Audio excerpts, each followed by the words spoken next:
everyone, so today we're going to read Paddington, find out what mischief Paddington gets up to.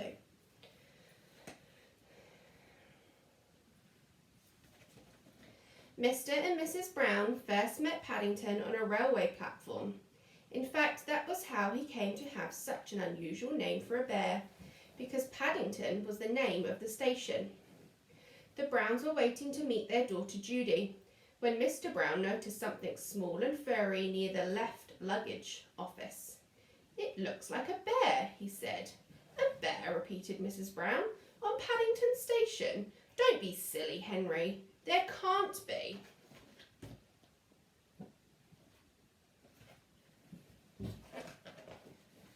But Mr. Brown was right. It was sitting on an old leather suitcase marked "Wanted on Voyage." And as they drew near, it stood up and politely raised its hat. "Good afternoon," it said. "May I help you?" "It's very kind of you," said Mr. Brown, "but as a matter of fact, we were wondering if we could help you." "You're a very small bear," said Mrs. Brown. "Where are you from?" The bear looked around carefully before replying, "Darkest Peru. I'm not really supposed to be here at all. I'm a stowaway."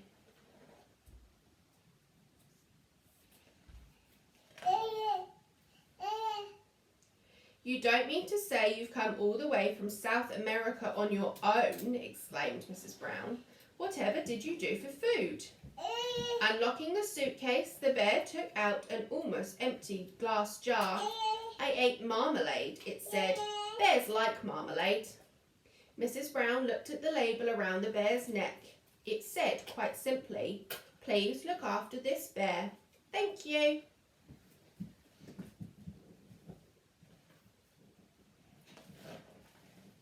"Oh, Henry," she cried, "we can't leave him here all by himself. There's no knowing what might happen to him. Can't he come home and stay with us?" "Stay with us?" repeated Mr. Brown nervously. He looked down at the bear. Would you like that?" he asked. "That is," he added hastily, "if you have nothing else planned." "Oh, yes," replied the bear. "I would like that very much. I've nowhere to go and everyone seems in such a hurry." "That settles it," said Mrs. Brown. "Now you must be thirsty after your journey. Mr. Brown can get you some tea while I go and meet our daughter Judy." "But Mary," said Mr. Brown, "we don't even know its name." Mr. Brown thought for a moment. "I know," she said. "We'll call him Paddington, after the station." "Paddington." The bear tested it several times to make sure. "It sounds very important." Mr. Brown tried it out next. "Follow me, Paddington," he said. "I'll take you to the snack bar." "You playing hide and seek, Maisie?" Mr. Brown was as good as his word. Paddington had never seen so many snacks on one tray, and he didn't know which to try first. He was so hungry and thirsty he climbed up on the table to get a better look. Mr. Brown turned away, pretending he had tea with a bear on Paddington Station every day of his life. "Henry," cried Mrs. Brown when she arrived with Judy, "what are you doing to that poor bear?" Paddington jumped up to raise his hat, and in his haste he trod on a strawberry tart, skidded on the cream, and fell over backwards into his cup of tea. "Thank you." "Ta." "I think we'd better go before anything else happens," said Mr. Brown. Judy took hold of Paddington's paw. "Come along," she said. "We'll take you home and you can meet Mrs. Bird and my brother Jonathan." Mr. Brown led the way to a waiting taxi. "Number 32 Windsor Gardens, please," he said. The driver stared at Paddington. "Bears is extra," he growled. "Ta." "Sticky Bears is twice as much, and make sure none of it comes off on my interior. It was clean when I set out this morning." You come sit down, Maisie? Never lie down. The sun was shining as they drove out of the station, and there were cars and big red buses everywhere. Paddington waved to some people waiting at a bus stop, and several of them waved back. It was all very friendly. Paddington tapped the taxi driver on his shoulder. "It isn't a bit like Darkest Peru," he announced. The man jumped at the sound of Paddington's voice. "Cream," he said bitterly. "Cream and jam all over me coat." He slid the window behind him shut. "Oh dear, Henry," murmured Mrs Brown. "I wonder if we're doing the right thing."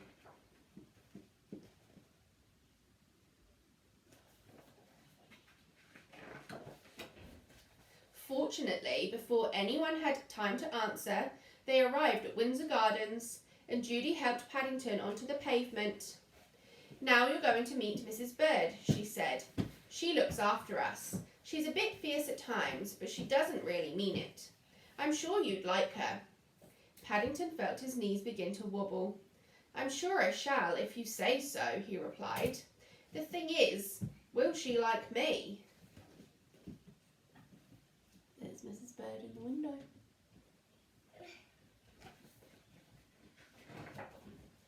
"Goodness gracious!" exclaimed Mrs Bird. "What have you got there?" "It's not a what," said Judy. It's a bear called Paddington, and he's coming to stay with us." "A bear?" said Mrs Bird, as Paddington raised his hat. "Well, he has good manners, I'll say that for him." "I'm afraid I stepped on a jam tart by mistake," said Paddington. "I can see that," said Mrs Bird. "You'd better have a bath before you're very much older. Judy can turn it on for you. I dare say you'll be wanting some marmalade too." "I think she likes you," whispered Judy.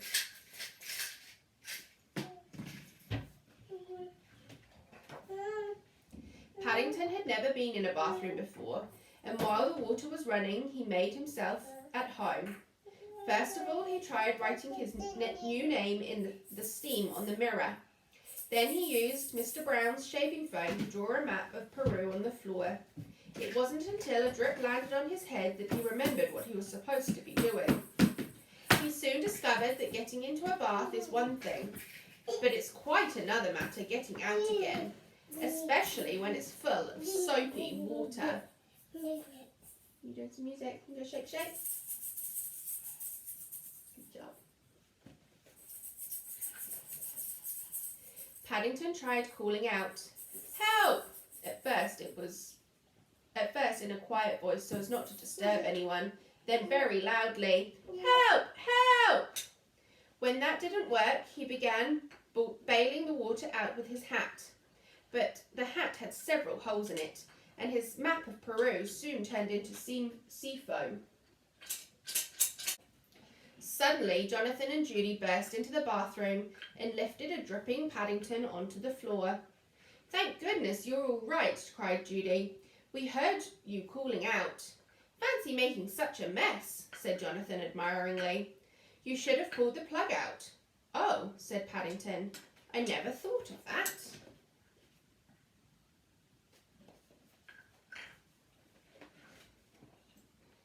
When Paddington came downstairs, he looked so clean, no one could possibly be cross with him. His fur was all soft and silky, his nose gleamed, and his paws had lost all traces of the jam and cream. The Browns made room for him in a small armchair, and Mrs Bird brought him a pot of tea and a plate of hot buttered toast and marmalade.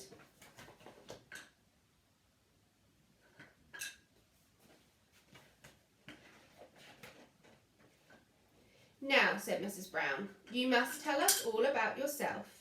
I'm sure you must have had lots of adventures." "I have," said Paddington earnestly. "Things are always happening to me. I'm that sort of a bear." He settled back in the armchair. "I was brought up by my Aunt Lucy in Darkest Peru," he began, "but she had to go into a rest home for retired bears in Lima." He closed his eyes thoughtfully, and a hush fell over the room as everyone waited expectantly. After a while, when nothing happened, they began to get restless. Mr Brown tried coughing, then he reached across and poked Paddington. "Well, I never," he said. "I do believe he's fast asleep." "After all that's happened to him," said Mrs Brown. "Is it any wonder?" There's Paddington. Fast asleep. Maisie, go sleep.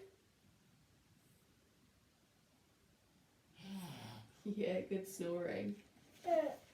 The end. Say bye, everyone. Bye. Good job.